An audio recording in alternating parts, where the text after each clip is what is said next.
Hey guys, आज हम study करेंगे एंड गेट। फ्रेंड्स, ये हमारा एंड गेट का सिंबल, जहाँ पे अपन ने क्या किया है, दो इनपुट दिया है ए एंड बी, और हमारा आउटपुट जो है वो क्या है, आपका product of A into B. जैसे कि प्रीवियस वीडियो में मैंने आपको बताया था कि लॉजिक गेट क्या होता है, जिसके पास दो या दो से ज़्यादा इनपुट होता है, लेकिन जिसका आउटपुट क्या होता है, एक ही होता है। ठीक है।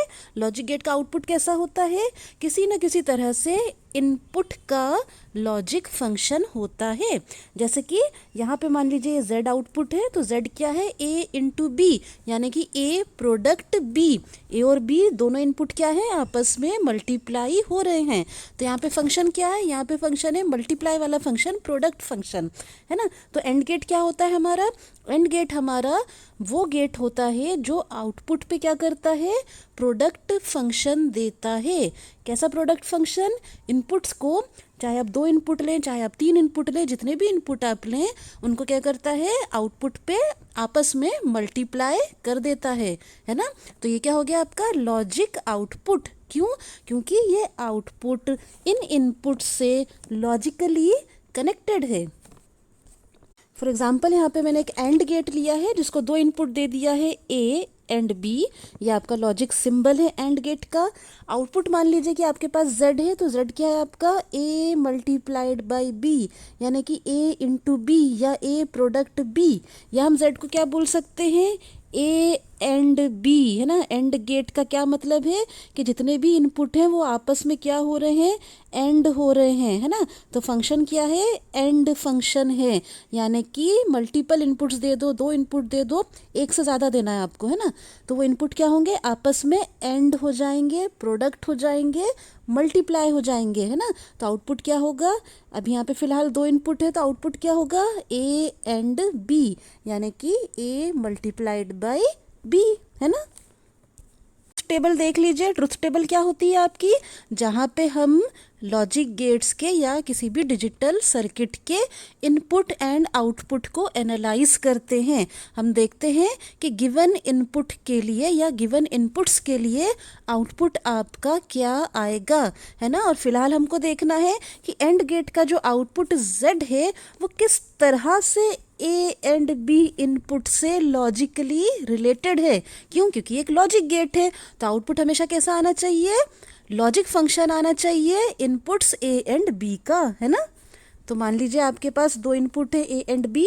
अगर दो इनपुट हैं तो आपके पास कितने इनपुट कॉम्बिनेशन होंगे, आपके पास 2⁻², यानी कि 4 इनपुट कॉम्बिनेशन होंगे।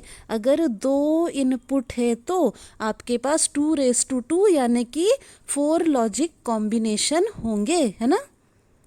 4 लॉजिक कॉम्बिनेशन कौन कौन से होंगे, पहला होगा 0 0, मतलब कि ए वाला इनपुट भी एक्टिव लो है, बी वाला इनपुट भी एक्टिव लो है, 0 0। ठीक है। नेक्स्ट हम क्या करेंगे, 0 1 इनपुट देते हैं, यानी कि बी वाले इनपुट को हमने हाई कर दिया है। यहाँ पे दोनों लो हैं, यहाँ पे बी वाला आपका हाई हो गया है। ठीक है। फिर हम क्या करेंगे, ए को हाई कर देंगे, 1 0। ठीक है, ए को हाई कर दिया, 1 0। नेक्स्ट हम क्या करेंगे, नेक्स्ट कॉम्बिनेशन क्या होगा इनपुट का, 1 1। तो दो इनपुट के लिए क्या होना चाहिए, 4 कॉम्बिनेशन आएंगे आपके, 0 0 0 1 1 0 1 1। पहले दोनों ही इनपुट 0 0 है, एक्टिव लो है, फिर हमने बी वाले को हाई किया, फिर हमने ए वाले को हाई किया, फिर हमने दोनों इनपुट को हाई कर दिया। अब हम नोटिस करेंगे कि आखिर आउटपुट किस तरह से इनपुट से कनेक्टेड है। ठीक है। तो 0 और 0 अगर हम इनपुट देते हैं एंड गेट को, तो आपका रिजल्ट क्या आना चाहिए।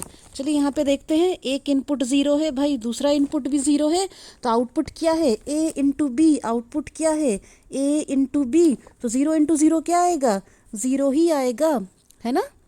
नेक्स्ट हमने क्या किया कि एक इनपुट 0 कर दिया और एक इनपुट को 1 कर दिया। बी वाले को मैं 1 कर देती हूँ।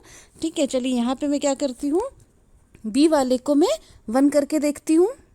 बी वाला 1 है, ए वाला आपका 0 है, तो z क्या आएगा आपका, बी वाला 1 है, ए वाला 0 है, तो z क्या आएगा, 0 इंटू 1 0 ही होगा। पहले भी 0 था और अभी भी 0 ही आया। ठीक है, पहले दोनों 0 था, 0 इंटू 0 0। अब बी वाला 1 है लेकिन ए वाला तो 0 ही है, तो 0 इंटू 1 क्या हो गया, 0 हो गया, है ना। अब इसका उल्टा कर देते हैं हम, क्या करते हैं हम कि ए वाले को हाई कर देते हैं, बी वाले को ज़ीरो कर देते हैं, तो क्या आएगा 1 इंटू ज़ीरो क्या हो जाएगा भाई, फिर से ज़ीरो होगा। क्यों? क्योंकि मल्टीप्लाई कर दीजिए किसी भी चीज़ को ज़ीरो से तो ज़ीरो ही आना है। ठीक है, नेक्स्ट हमारा क्या है, 1 और 1 है, मतलब कि ये बी वाला भी 1 हो गया है और ए वाला भी 1 हो गया है, तो 1 इंटू 1 क्या हो जाएगा, अब आएगा आपका 1। ठीक है, तो जब दोनों इनपुट ज़ीरो हैं तो आउटपुट आया ज़ीरो, 0 इंटू ज़ीरो ज़ीरो। जब एक इनपुट 1 है दूसरा इनपुट ज़ीरो है तो भी ज़ीरो, एक इनपुट 1 है दूसरा इनपुट ज़ीरो है तो भी ज़ीरो। जब दोनों इनपुट 1 हुए तो आउटपुट आया आखिर में जाके आपका 1। यानी कि एंड गेट क्या बोलता है, एंड गेट बोलता है कि आउटपुट जब भी 1 आएगा जब सारे इनपुट 1 होंगे। क्यों? क्योंकि ये प्रोडक्ट फंक्शन है, एंड फंक्शन है, और एक भी ज़ीरो आ जाएगा तो मल्टीप्लाई होने के बाद आपका आउटपुट जो है वो ज़ीरो हो जाएगा, है ना। तो एंड गेट क्या बोलता है, if any of the input is zero output will be zero. And gate की डेफिनेशन क्या है, एंड गेट की डेफिनेशन है if any of the input is zero output will be zero. अगर आपसे कोई पूछेगा वाइवा में या किसी भी इंटरव्यू में कि एंड गेट को डिफ़ाइन करिए, तो हमें सिर्फ एक लाइन में डिफ़ाइन करना है, if any of the input is zero, if any of the input is zero output will be zero. जब तक दोनों इनपुट हाई नहीं होंगे या सारे इनपुट हाई नहीं होंगे आउटपुट आपका हाई नहीं होगा, है ना।